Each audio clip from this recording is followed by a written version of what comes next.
السلام علیکم ورحمۃ اللہ۔ آج ہم جماعت داہم کی درسی کتاب میں موجود ایک بہادر شاہ ظفر کی غزل کی تشریح کرنا سیکھیں گے۔ اس سے پہلے والی ویڈیو میں میں نے آپ کو بہادر شاہ ظفر کے بارے میں بتایا ہے اور ان کا اسلوب بیان اور تھوڑا سا تعارف بتایا ہے کہ بہادر شاہ ظفر کون تھے، کس طرح کی شاعری تھی ان کی۔ اس ویڈیو میں ہم بہادر شاہ ظفر کی غزل کی تشریح کرنا سیکھیں گے۔ پہلا شعر دیکھیں۔ ہم نے دنیا میں آ کے کیا دیکھا، دیکھا جو کچھ سو خواب سا دیکھا۔ اب یہ دیکھیں کہ اس شعر میں جو بہادر شاہ ظفر ہیں وہ مغلیہ حکومت کے آخری چشم و چراغ تھے اور ان کے بعد سلطنت مغلیہ زوال کا شکار ہو گئی۔ گردش حالات کے باعث بہادر شاہ ظفر بہت افسردہ اور بے بس ہو کر رہ گئے تھے، اور یہی افسردگی اور غم کے گہرے بادل ان کی شاعری میں بھی ہمیں جو ہے وہ نظر آتے ہیں، جس میں وہ دنیا کی ناپائیداری، دنیا کی بے ثباتی کا ذکر کرتے ہیں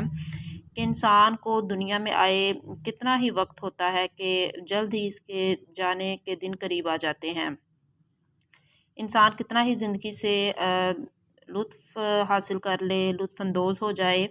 ایک نہ ایک دن تو اس سلسلہ حیات کو، اس دنیا کو اپنے اختتام کو پہنچنا ہی ہوتا ہے، یعنی ہماری جو زندگی اس نے ختم ہونا ہی ہوتا ہے۔ اور یہ جو عرصہ ہے اس قدر تنگ ہے کہ انسان اس میں کچھ دیکھ بھی نہیں پاتا اور اپنی مصروفیات میں اس قدر مگن ہوتا ہے کہ ان سے نکلتے ہی جانے کا وقت قریب آن پہنچتا ہے۔ جو زندگی ہے در حقیقت اگر دیکھا جائے تو خواب کی سی ہے۔ خواب ایک دن جو ہے وہ ختم ہو جاتا ہے، شروع میں کچھ سمجھ نہیں آئے گا، مگر جب زندگی کی حقیقت کا علم ہونے لگتا ہے کہ زندگی کیا ہے تو یہ خواب ختم ہو جاتا ہے اور اس جہاں میں اس کی تعبیر سمجھ آئے گی، یعنی اگلے جہاں میں اس کی ہمیں تعبیر سمجھ لگے گی تو کہ یہ تو ایک در حقیقت ایک ناپائیدار خواب تھا جس کو ختم ہونا ہی تھا، اور جو انسان ہے اس میں اس قدر اس دنیا کی رنگینیوں میں کھو جاتا ہے، اس کو اس ناپائیداری کا خیال بھی جو ہے وہ ناپائیداری کا خیال ہی نہ رہے، مطلب اتنا وہ کھو جاتا ہے کہ ناپائیداری کا خیال ہی نہیں رہتا اس کو کہ یہ دنیا تو ناپائیدار ہے، اس کو ثبات حاصل نہیں ہے، اس نے ایک نہ ایک دن تو ختم ہو جانا ہے۔ تو گویا بہادر شاہ ظفر جو ہیں وہ اس شعر میں عالم ناپائیدار کی یعنی دنیا کی بے ثباتی پر جو ہے وہ مایوسی کا اظہار کر رہے ہیں، اور اس میں جو ہے وہ زندگی کو خواب کے ساتھ جو ہے وہ تشبیہ دے رہے ہیں۔ یہاں پر جو علم بیان کی قسم ہے تشبیہ، اس کا استعمال کیا گیا ہے۔ اگلا شعر دیکھ لیتے ہیں۔ ہے تو انسان خاک کا پتلا، لیکن پانی کا بلبلا دیکھا۔ اب یہاں پر جو بہادر شاہ ظفر ہیں دنیا کی بے ثباتی کو ہی اس میں بھی بیان کر رہے ہیں اور کہتے ہیں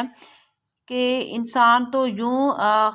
انسان کا جو خمیر ہے وہ مٹی سے تخلیق کرتا ہے، اور انسان بالکل بے حیثیت ہے اور اس قدر کمزور اور بے بس ہے کہ یہ تو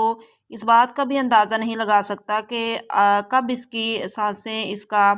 ساتھ چھوڑ دیں اور یہ کہاں سے کہاں پہنچ جائے۔ تو یہ جو زندگی ہے یہ زندگی جینے کے لیے اس قدر تھوڑی ہے جیسے کہ ایک پانی کے بلبلے کی طرح ہے، جس طرح پانی کا بلبلا ہوتا ہے اور اس کی دیکھیں کہ مدت کتنی تھوڑی ہے، بنتا ہے اور ختم ہو جاتا ہے اور کچھ لمحوں کے لیے سطح آب پر ابھرتا ہے اور پھر ختم ہو جاتا ہے، معدوم ہو جاتا ہے۔ اسی طرح انسان بھی دنیا میں آتا ہے، تھوڑی سی مدت کے بعد اس نے اس دنیا کو چھوڑ کے چلے جانا ہے، اپنی حیات کا جو عرصہ ہے اس کو مکمل کرنا ہے، اس کے بعد اس نے اس دنیا کو چھوڑ کے چلے جانا ہے۔ تو غرض اس شعر میں جو بہادر شاہ ظفر ہیں مغلیہ سلطنت کے بارے میں بھی کہتے ہیں کہ پہلے ہماری جو تھی وہ بادشاہت تھی، دنیا پر ہمارا ایک جاہ و جلال تھا، اور پھر یکلخت تھی، سب کچھ ختم ہو گیا۔ تو گویا اسی طرح جو زندگی ہے وہ بھی ایک نہ ایک دن جو ہے وہ ختم ہو جائے گی، اور انسان کی حیثیت بتا رہے ہیں کہ انسان کی جو حیثیت ہے وہ ایک بلبلے کی مانند ہے، اور ایک نہ ایک دن ہر چیز نے، دنیا میں موجود ہر چیز نے فنا ہو جانا ہے۔ تیسرا شعر ہے: خوب دیکھا جہاں کے خوباں کو، ایک تجھ سا نہ دوسرا دیکھا۔ اب اس شعر میں بہادر شاہ ظفر کے جو ہے وہ اس شعر میں ہمیں صوفیانہ رنگ بھی جھلکتا دکھائی دے رہا ہے، اور اللہ تعالیٰ کی حمد و ثنا کرتے ہوئے کہتے ہیں کہ یہ کائنات اپنے اندر ہر قسم کا حسن اور خوبصورتی لیے ہوئے ہے۔ اس میں ہر قسم کی زینتیں ہیں، رنگینیاں ہیں، آسمان کی لامحدود